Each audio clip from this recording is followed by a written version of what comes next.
Striking Scorpion 82 is sponsored by three great games: Warhammer Combat Cards, a card game featuring your favourite miniatures from the 40k universe; Knighthood, a role-playing turn-based game where players control a warrior, fight through levels to gain armour, weapons and loot; and finally HONKAI Star Rail version 1.2, a space fantasy RPG where players experience the galaxy's infinite wonders, filled with adventure and discovery.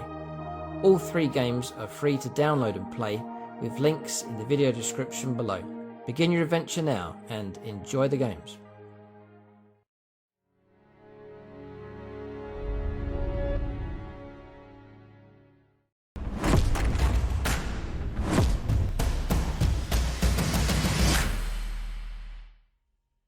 Right, welcome to this complete army video for the Tau Empire. This is my first complete army ready for 10th edition. So if you're not familiar with this series, it's a chance just to take a look at individual factions here, a list that I've come up with, to show you the models, to show you the overall tactics and battle plan for the army, and to run through the units and explain why each unit has been taken. So it's 2,000 points here for 10th edition 40k. So before we get stuck in, do check out the Outpost, link for them in the video description below. That's for discount 40k, Age of Sigmar, other gaming systems, paints and accessories and so on. When you use that link, it doesn't cost you anything to do it, but when you do, we get a small bit of kickback on the channel for that in the form of vouchers, which we then use to get more models for the armies on the channel. So a link for them in the video description below. That's for discount 40k. So for the Tau, the main emphasis is firepower, and you're going to see that here with this list.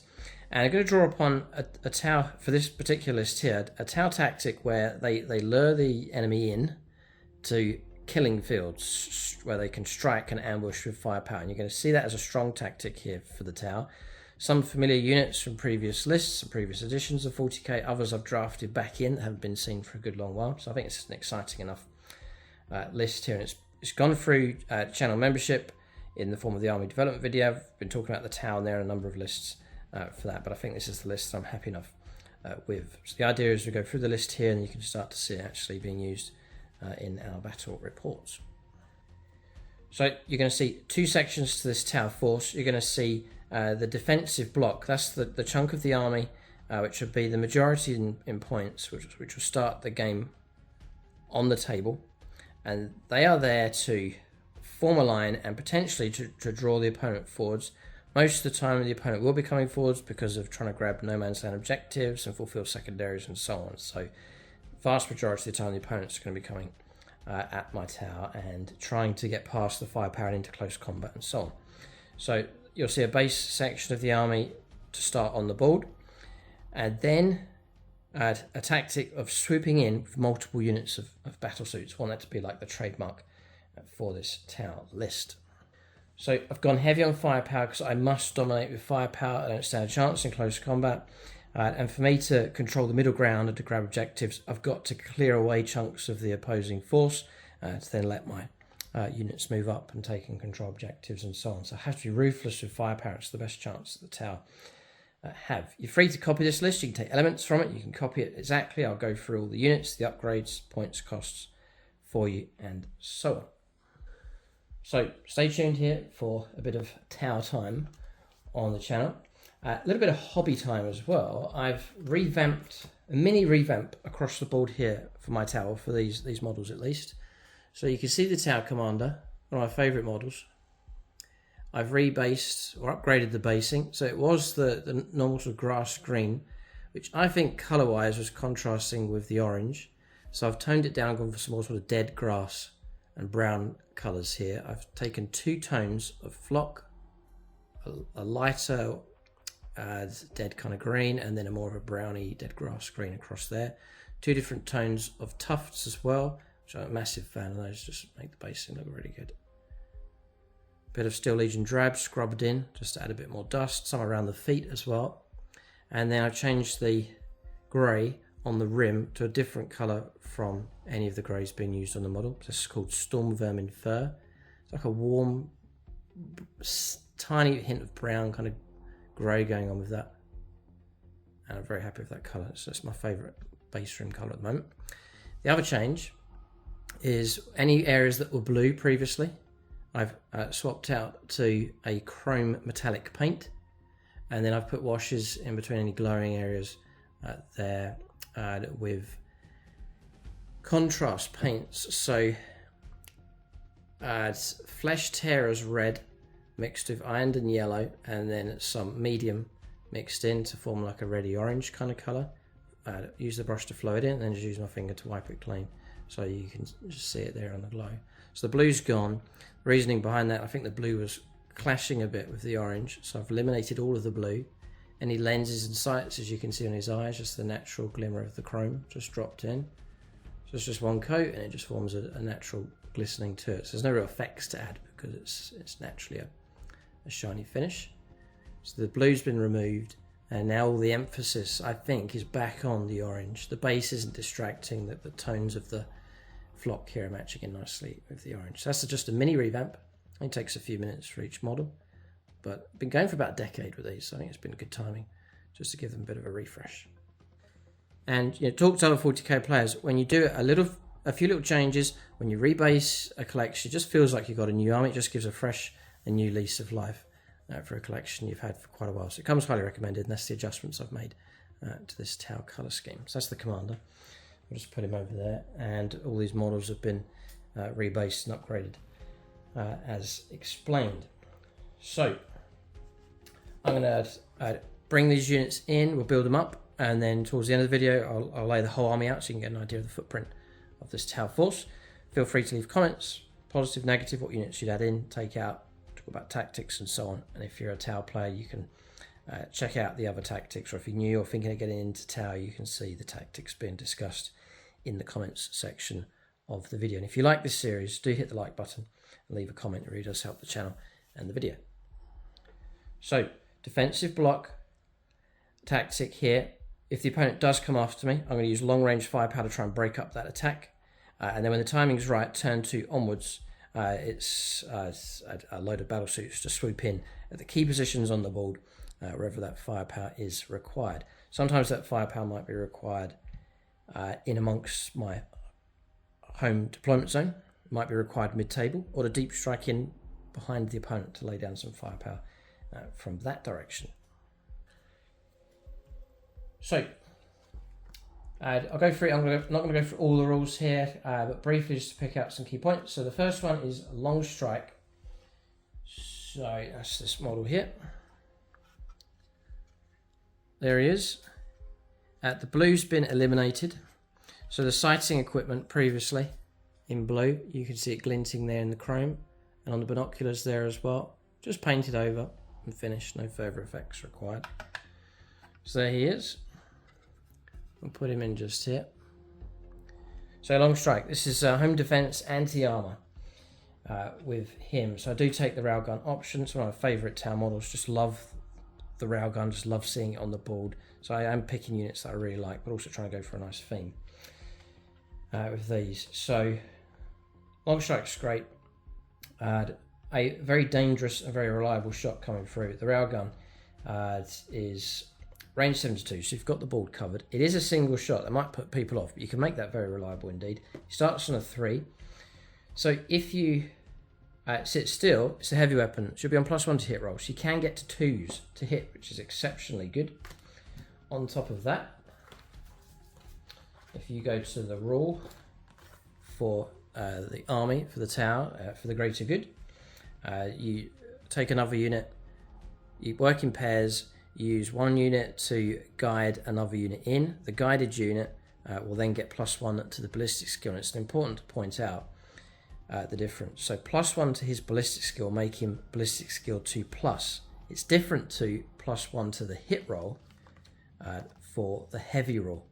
So +1 ballistic skill, make him 2+, and +1 to the hit roll can be a further bonus for hitting the target. So keep that in mind. It's quite crucial. As was pointed out to me in one of the first games for 10th edition with the Tau. So you can be hitting on 2s nice and reliably with him.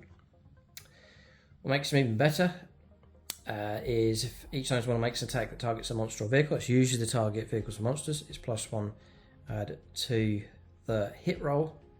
So there's So there's another +1. You really are going to be hitting on 2s a lot of the time. Then targeting, or each time this model is selected to shoot, you can re-roll a hit roll, or you can re-roll a wound roll as well. So 2s to hit re-rollable potentially is as reliable as you can get. So it is one shot, but it's very, very reliable indeed, which I really like. One shot, and then that's a regular hammerhead gunship. Let's just one across here. It's needing 3s. Railgun is strength 20, so fantastic. AP -5, brilliant, and damage D6 +6. It's a scary weapon, as it should be. It's also devastating wounds. If you do get that 6 to wound, it becomes mortal wounds. So if you add mortal wounds, can bypass invuln saves and so on. Or if you're hitting a softer target, mortal wounds can just flow from one model to the next. So dangerous enough, but you do need that 6 to get the wound. I also take the 2 Seeker missiles. They're one shot only, but range 48. Again, you've got the board covered really well. One shot. Needing a 4, but again, you've got your pluses and minuses, or pluses and buffs going on there. Strength 14, excellent strength. AP -3, really good, and D6 +1. So a real good salvo available. You've got twin smart missile systems, so indirect firing twin linked, 30-inch range, 4 shots each. There's 2 of them, so it's 8 shots, and it's twin linked, rerolling your wounds. It's a bit of anti-light infantry capability with him. You also got XVO2 pilot battle suit. In your command phase, you can select one friendly hammerhead gunship unit within 12 inches. To the start of your next command phase, range weapons equipped with models in that unit have the lethal hits ability. So 6s to hit will auto wound, so fine. And so for that reason, I do take what I call hammerhead number 2. It's a second hammerhead, same loadout. So these are part of my defensive block. They're not static defense though. These are, it's a fun way to use them. They're to hunt together as a pair. So they're there to play defensively, but they have license to move around the flank or to push through gaps and to go on the hunt for enemy targets. And that's a real thematic, fun way to use hammerheads. I don't want them sat on objectives and stuck there for the game. I want them on the move. So there's other units to sit on objectives and let these roam around the board. They're durable enough. You've got 3 up armor save, toughness 10, and 14 wounds. It's a fair bit to get through to destroy one of these things. So long strike and hammerhead number 2 are in. I just couldn't drop them. Some may say I've gone for too much anti-tank, but in 10th edition you need a fair bit, and anticipating it might take some casualty, I might lose a hammerhead or some of the other models, I still need to have that dominating firepower. So double hammerhead. Points wise, long strike is 170, which I think is not too bad, and a regular hammerhead 145, which I think is cheap. I'm thinking the pair of them working together, they'll hunt down a Leman Russ and take it out with 1 round of firepower if they're letting loose of their missiles, and that's fine by me. So it just means whatever the opponent brings, as tough as it is, these will stand a chance of doing some serious damage, which suits me fine. So they are in. So maybe I'll go through the whole defensive block first, just to give you the structure of that, and then we'll bring in the rest. So the next unit will be my, usually will be the home objective defense. Presume you've got like a home objective to defend. I'll give it to the broadside battle suits. Now that's these ones here.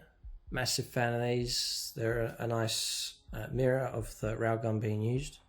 Just bring the big guns. Look at them. Fantastic models. So 1 and 2. A unit of 2, just for the use of stratagems and guiding them in. The whole unit can get the buff. So 2 of them working together.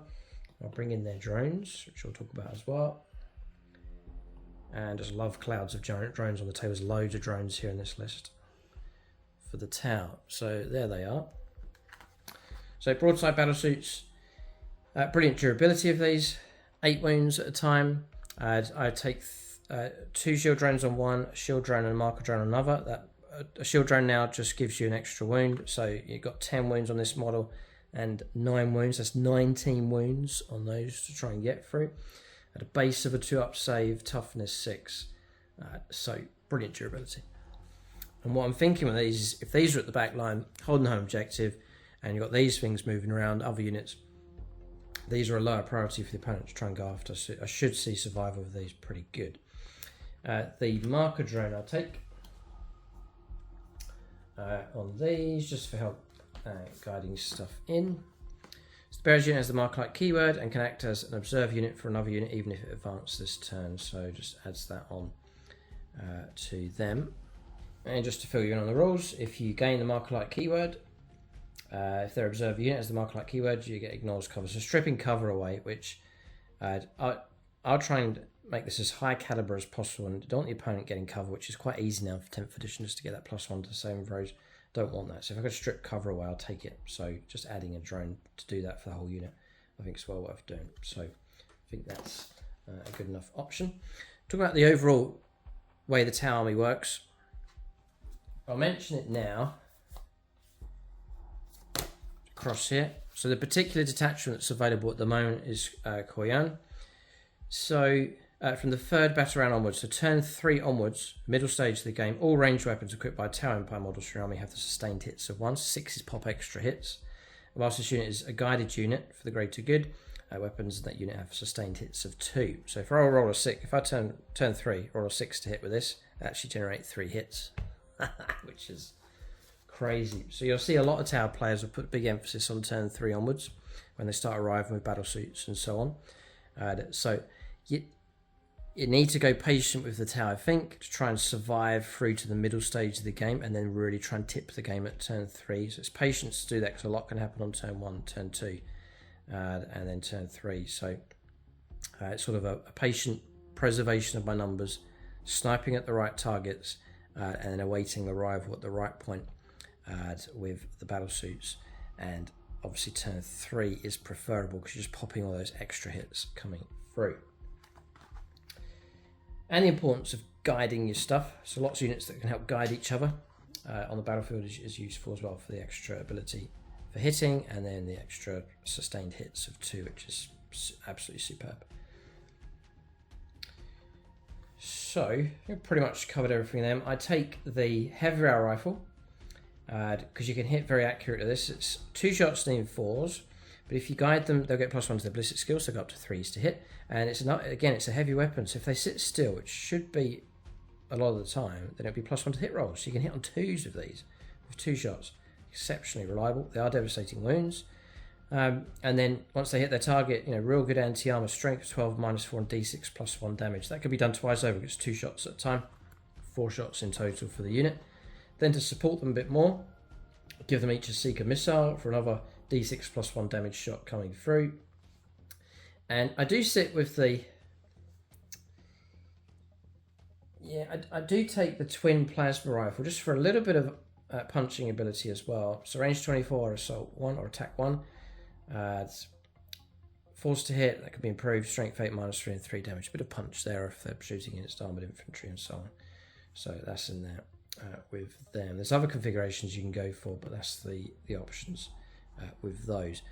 Usually defensive for sure, so either sit on a home objective and wait for shots to come to you if the opponent's manoeuvring around, or find a good field of fire somewhere and then just park there and then just let rip.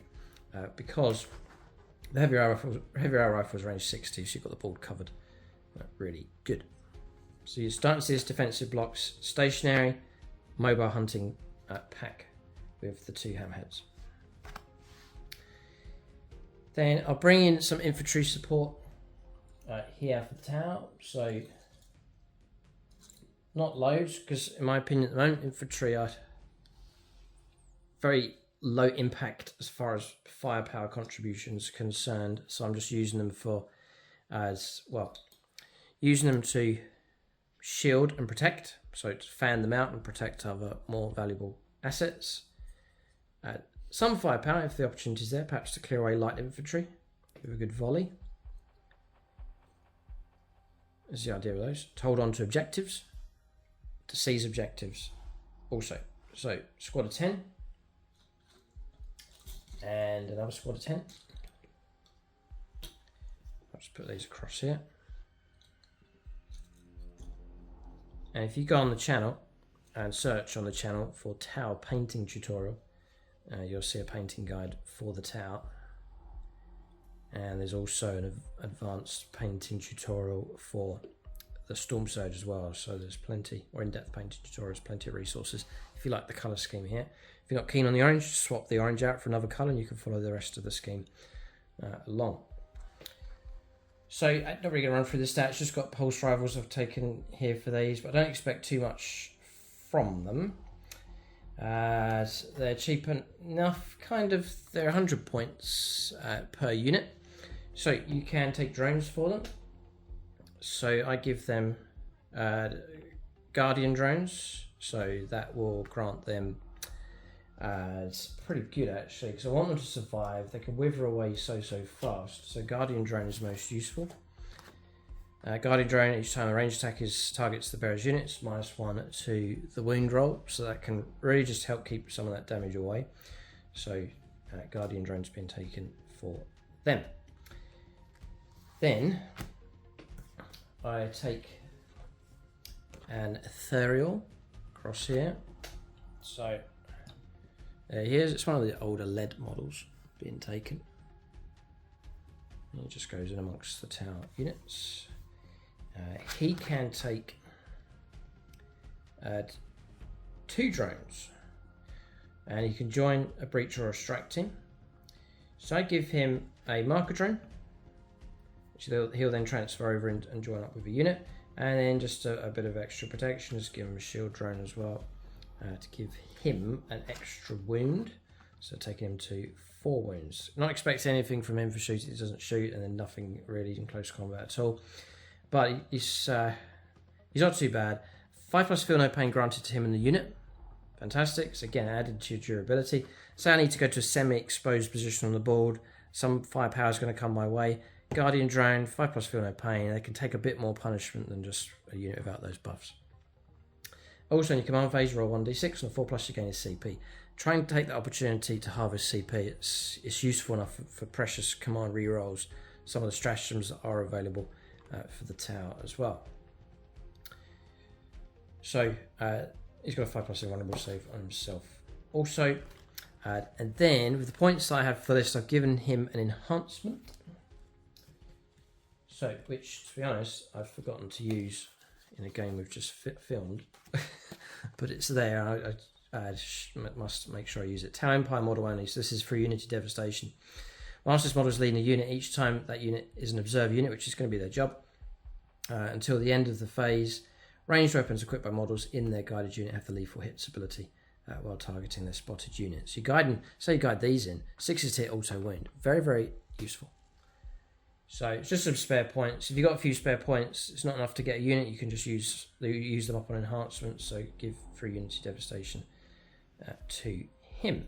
So that's the upgrades for him. So we've got a nice defensive block here. There's one more unit to add in to my defensive block. So I've got some screening, guiding infantry, objective holders. I've got a static firepower base of these. I've got a hunting pack of hamheads on the board, which can sit at the back quite happily. The guns are fine, or they can manoeuvre around and try and find good fields of fire on the battlefield. And the idea is to try and break up the tougher targets the opponent might try and send in against my defensive line.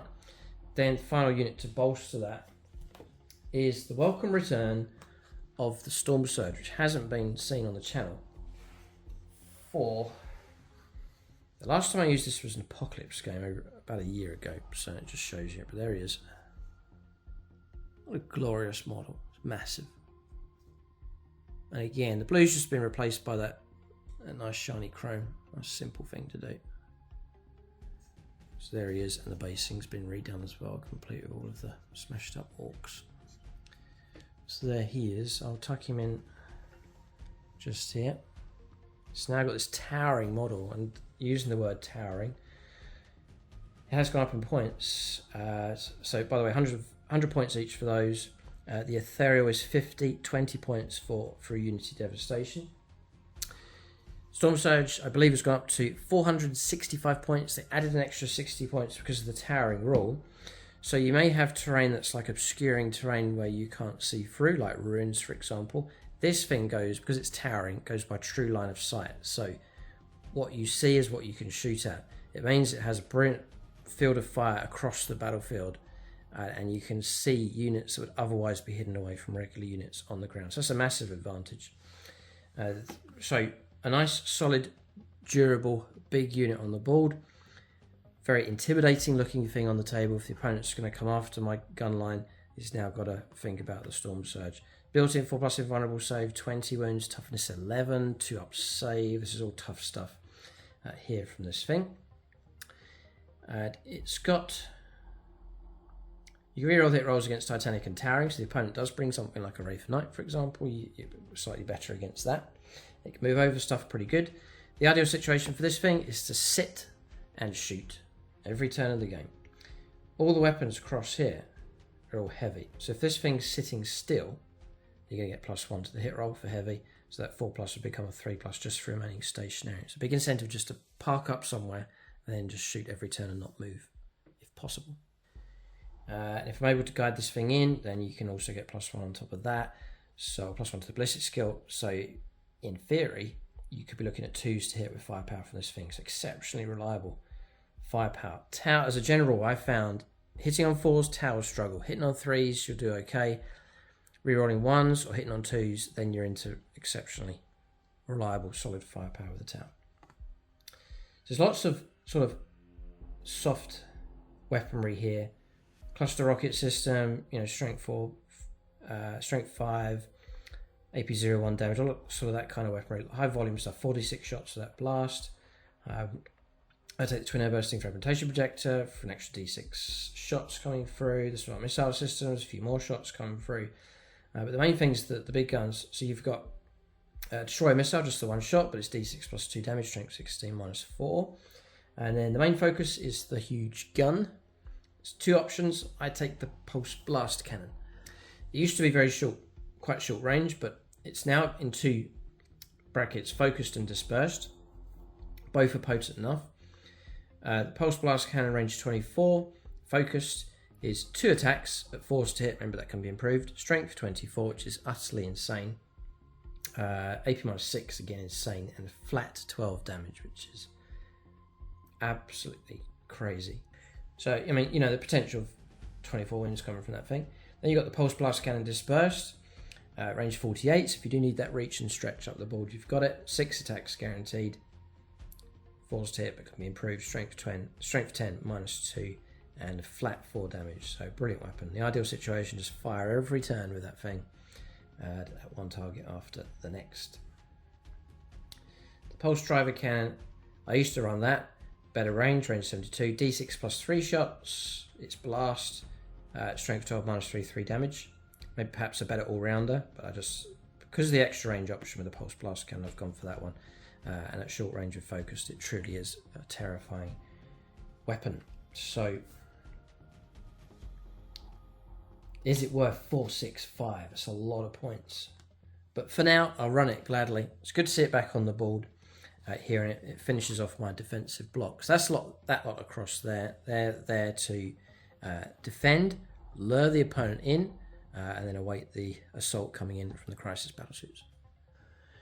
Right, so defensive block. I've put them just over there, and I'm going to bring in my Manta Strike, Deep Strike, Crisis Battlesuit Swarm. 3 units I've taken, plus a commander to lead them, so it's a dynamic, aggressive way of using Commander Ghostai. That's my named commander. We showed him to you early on with the rebasing and revamp on the colour scheme. So we'll cover him first of all.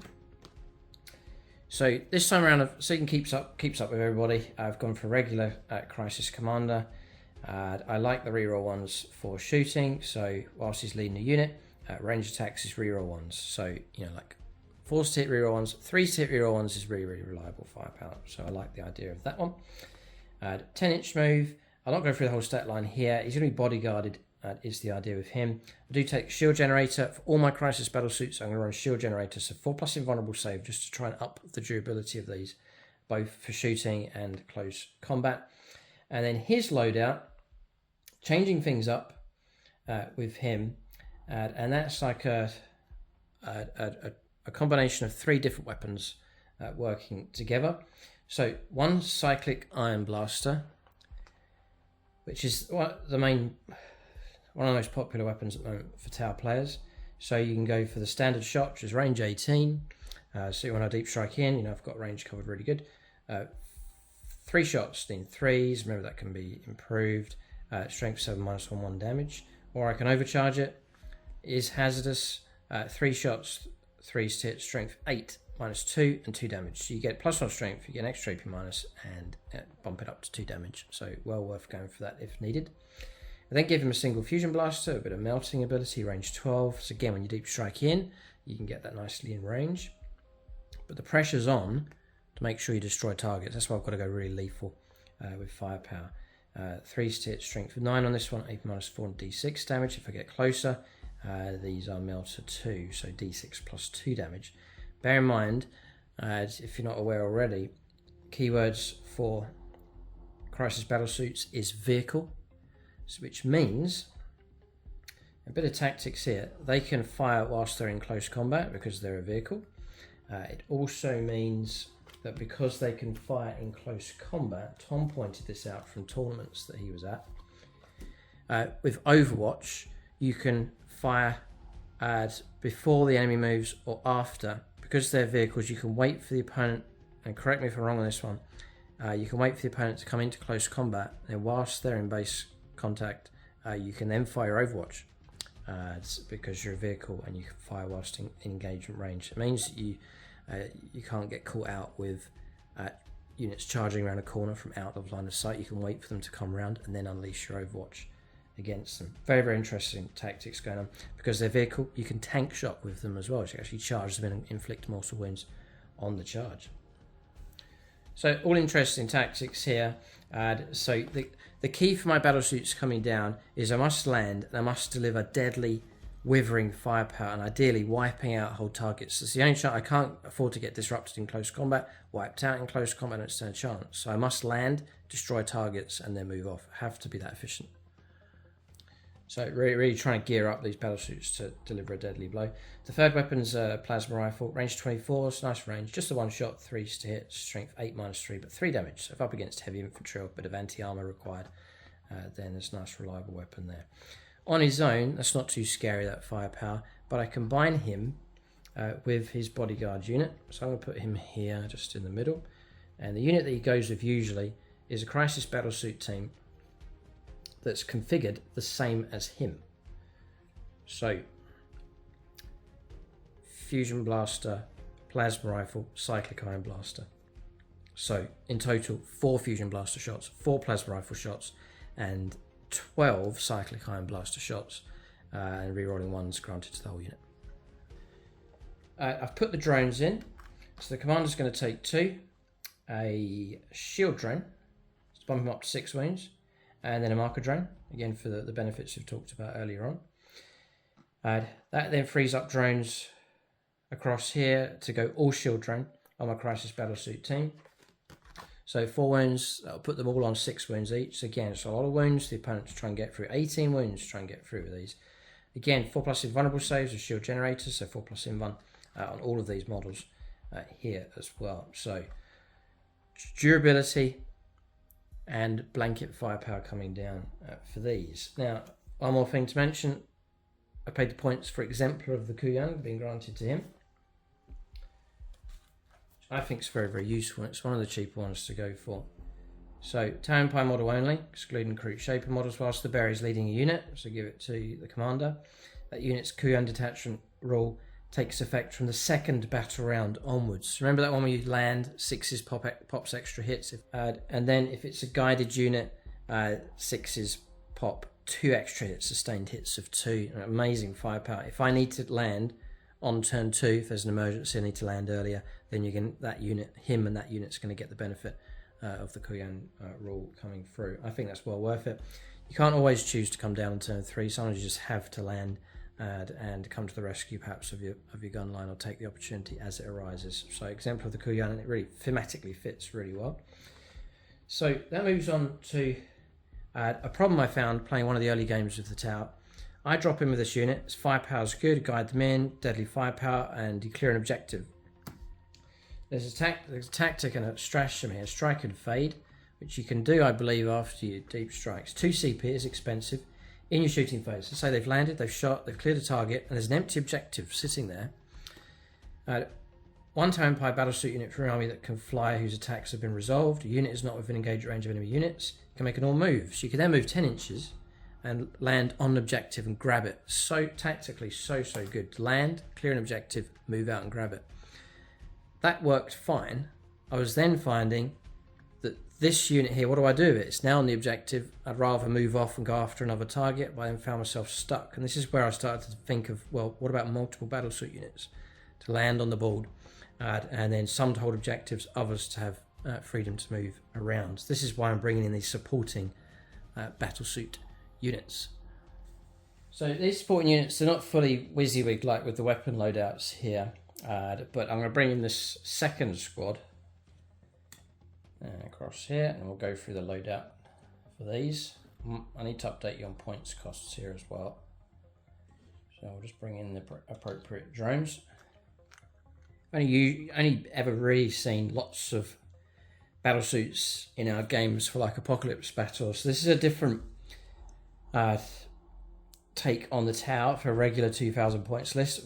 Always love the Crisis battlesuits. It's great to see them in numbers being used in a regular 2,000 points army. So the commander, 130 points, cheap enough for him. Exemplar of the Kuyon, 15 points. And then Crisis battlesuit teams, squads of 3 is 195. So one squad here, one squad there, and then there'll be the third squad being taken for those as well.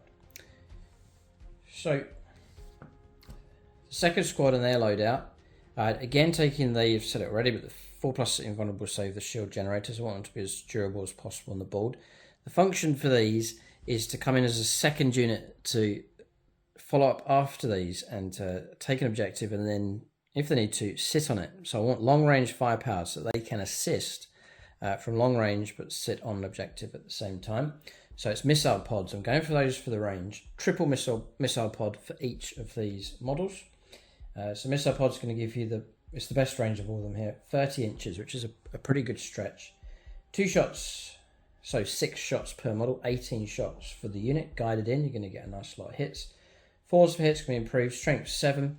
So going against light armor, heavy infantry, hordes and so on, AP -1 and 2 damage. So you can provide some firepower support. It's not the most blistering, but range is key with these, so they can support from a distance while sitting on like an objective that's freshly been captured from the enemy, perhaps in their deployment zone or in no man's land.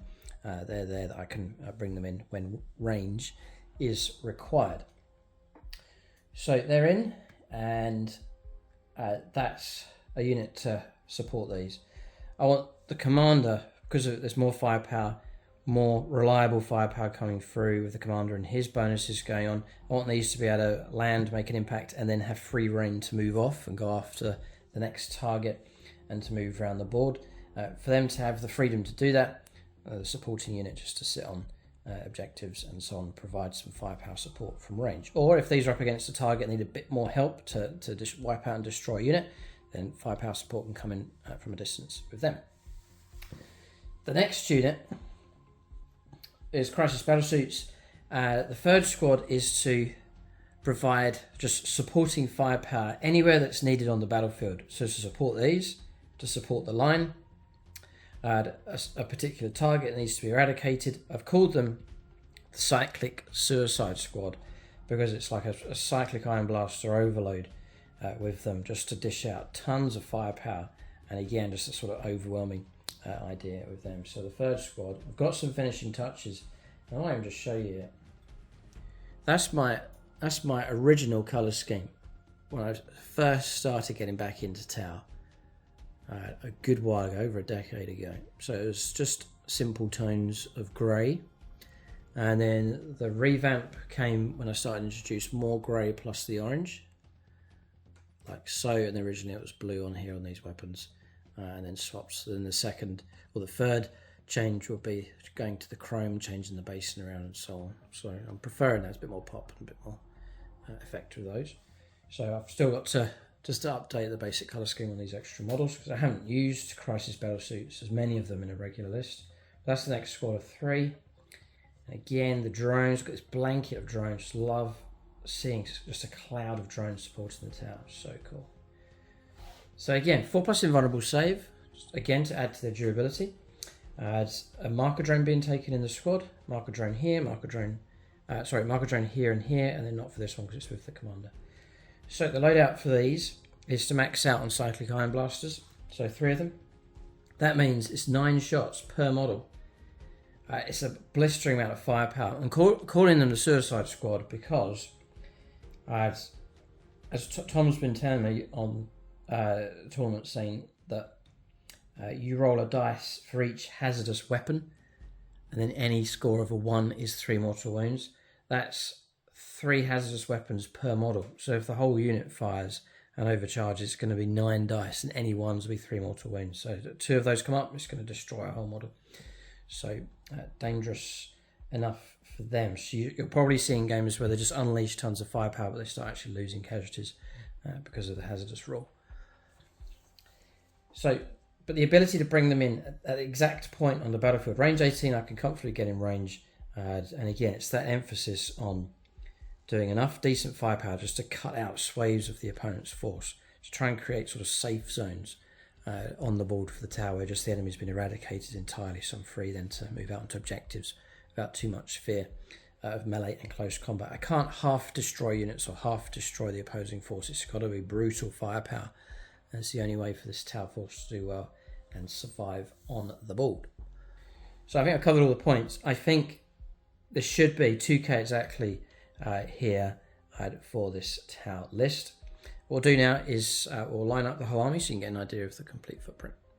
Alright, so that's the list for the tower. So you can see this section here on the left hand side, that's my home defense block. So the hammerheads to go on the free roam across the board, screening and guiding units with the infantry, holding objectives as well as an ethereal just to boost them and harvest some CP. More of a stationary unit here to provide, again, some long-range firepower support, and then a solid base of firepower with the Storm Surge. I mean, that's a quarter of the army there, so if I dropped him, I could free up a lot of space for other units. But for now, it's nice to see the towering unit in the list. And then the tactical flexibility, the objective grabbing, the more aggressive attacking element of the army is the Crisis Battlesuit team, so 1, 2, and 3, led by the commander, really overloading the firepower to make sure I sort of sweep and clear sections of the battlefield as effectively as possible. The ideal situation for the tower is just to wipe out targets, not have to face anything in close combat. So even a few models that are decent in close combat, a character or a couple of models well equipped can start causing trouble for tower units. So let us know what you think of the list. You can copy this list entirely, see how you get on, what units you change around, what you drop. Do leave that in the comments section.